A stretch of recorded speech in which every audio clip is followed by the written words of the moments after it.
J'ai prononcé le mot Namazir parce que je sais que nos amis qui nous viennent des pays subsahariens essaient quand même d'apprendre de parler aussi le berbère, n'est-ce pas? Voilà. C'est un signe d'intégration aussi, hein, de parler les langues du pays d'accueil. Donc, chers amis, d'abord, je tiens à remercier les organisateurs.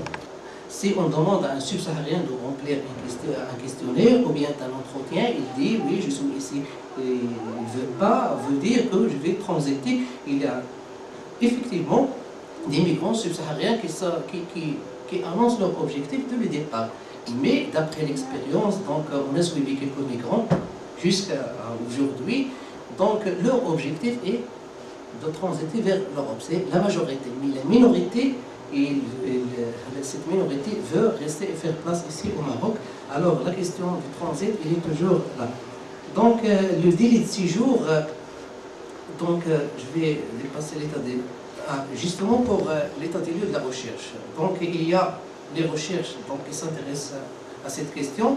Elles sont beaucoup plus liées aux déterminants de l'immigration internationale. Les premières études qui ont été faites, c'est pourquoi ils viennent, quels sont les problèmes au niveau de l'Afrique, donc ils veulent transiter. Donc les chercheurs ont travaillé sur cette question des années, plus de 10 ans. Après, et dernièrement, on s'intéresse à la transmigration et les formes de sociabilité et d'établissement du subsaharien, c'est-à-dire les recherches qui s'intéressent à cette question. Donc, elles ne datent pas de 2 ans ou 3 ans. C'est un champ de recherche qui a été ouvert ces dernières années avec la dernière étude qui a été publiée par Mehdi Eliwa. Donc la problématique, comment l'installation prolongée de populations d'origine subsaharienne crée et recrée des contacts intersociaux particuliers et constituerait des défis révélant l'invention de l'immigration dite irrégulière, les constantes de la pensée de l'État et celle de la société. Pour la migration des Sénégalais, donc je crois qu'il s'agit d'une migration reconstruite, c'est-à-dire l'État veut que les Sénégalais viennent dans notre pays. Donc le système visa n'est pas appliqué.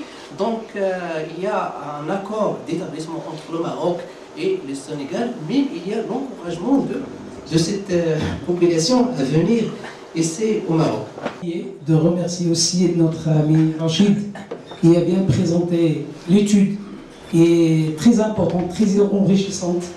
Évidemment, on a quelqu'un qui va intervenir tout de suite, qui est Sissaïd, qui représente la coopération allemande, que j'invite qu'il soit avec nous. Et pour l'instant, ce débat, ce n'est pas tout simplement de donner des choses statiques et des choses statistiques. Il faut toujours donner des informations et après, on aura l'occasion de faire un débat et de discuter et de donner en fin de compte des constats et on transmet des messages parce qu'en fin de compte c'est Rachid a donné un diagnostic, une situation, un état des lieux, mais c'est pas évident, c'est pas qu'on trouve ça, c'est envolé, qu'il y a quelque chose qu'on croit à ça, mais il faut qu'on change. Et évidemment la catégorie qu'on est là-dedans, c'est l'universaliste. Juste pour être bref, parce que ce n'est pas le sujet de cette soirée, le sujet c'est débattre de la recherche d'enquête de M. Rachid. Okay. Pour être bref, peut-être qu'on aura l'occasion plus tard d'en parler beaucoup plus. Donc on appuie la communauté UNIT pour intégrer la dimension migratoire dans la gestion publique, dans la politique publique. Et je suis heureux d'assister à ce débat sur une recherche qui a la particularité d'être une recherche locale. D'habitude, on a des études qui se font au niveau de Casa, Rabat, par des grands chercheurs. Mais là, on est devant un jeune chercheur auquel je souhaite bon succès dans ses recherches académiques. Et donc, la particularité de cette recherche, c'est qu'elle est locale. Et elle est débattue au niveau local. Moi, j'espère que cette recherche soit débattue encore plus avec d'autres acteurs au niveau local, les acteurs dans le secteur social, l'entraide nationale, l'IDH, des acteurs économiques, parce que ces résultats peuvent servir à beaucoup de monde pour corriger, pour orienter, pour changer des attitudes, des politiques, des projets. Et c'est intéressant. Donc ce que je souhaite vraiment, c'est qu'on puisse peut-être prochainement... Moi c'est Liga François, président de la diaspora ici. Que je l'ai toujours été. Un coup de chapeau. C'est pas beau? Merci. Moi, le constat que j'ai fait déjà depuis 4 ans que je suis dans ce pays, depuis 2012 que je suis entré ici, c'est la toute première fois que je suis à l'aise ici au Maroc. C'est ce soir. Ouais. Je voudrais sincèrement vous remercier. Je suis très content ce soir, ainsi que mes frères qui sont là. Je suis les représentants ce soir. Merci vraiment, merci. Et pour tout ce que vous allez faire, pour ceux qui viendront derrière. Parce que vous connaissez le but, vous connaissez le pourquoi nous sommes ici. On n'a plus besoin de lui dire. Vous connaissez pourquoi nous sommes ici. Vraiment, merci, merci, merci beaucoup. Merci. Et que ceux qui viendront derrière nous, Dieu les bénisse. Et franchement, dans ce pays, nous, les subsahariens, nous souffrons trop. Vous êtes au pays? Moi, je suis à Cameroun. Cameroun. Vraiment, vu la façon, nous sommes tous des êtres humains. Nous parlons demain, nous respirons demain, mais franchement, il y a des Marocains qui nous traitent comme si on était des animaux. De plus que des animaux même. Si nous passons notre temps à mendier, ce n'est pas par notre volonté. Nous sommes des travailleurs. Cette médecine ne nous mérite pas.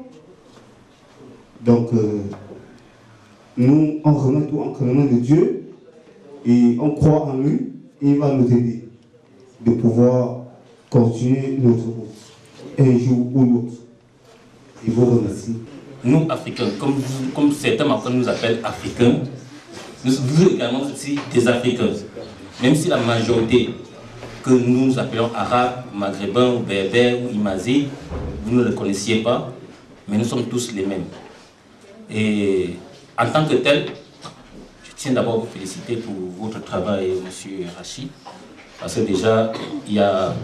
Bon, certes, le titre ne m'emballe pas trop, parce que mais, déjà en tant que migrant africain, ça me concerne parce que nous sommes soumis aux mêmes problèmes, aux mêmes défis de tous les jours. Mais migrant d'Afrique de l'Ouest, ça, c'est vrai, c'est votre étude.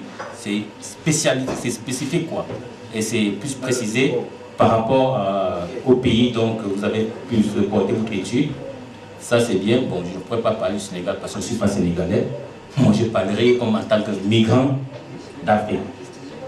Déjà premièrement, sur le plan de la carte, oui, elle n'est pas très différente quoi, parce que c'est le même passage. On peut dire que c'est pratiquement le même passage.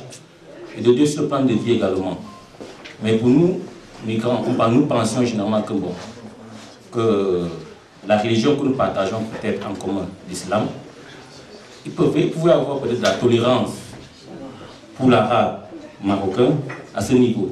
Mais déjà, j'ai été heurté lors de votre témoignage ou du fait que les migrants se font bousculer à l'intérieur des mosquées, chose dont c'est inacceptable pour celui qui a une crainte du Créateur. Vous voyez. Et si déjà, même à l'intérieur de la mosquée, qui est un lieu saint, l'homme se fait bousculer uniquement parce qu'il est étranger, c'est de la xénophobie. Et si se fait bousculer parce qu'il est soit, comme vous l'avez dit généralement dans la langue locale, Asie, il est noir, et exactement c'est du racisme. Mais du racisme, c'est comme que nous appelons racisme, parce qu'en fait, il n'y a plus de race, la race humaine.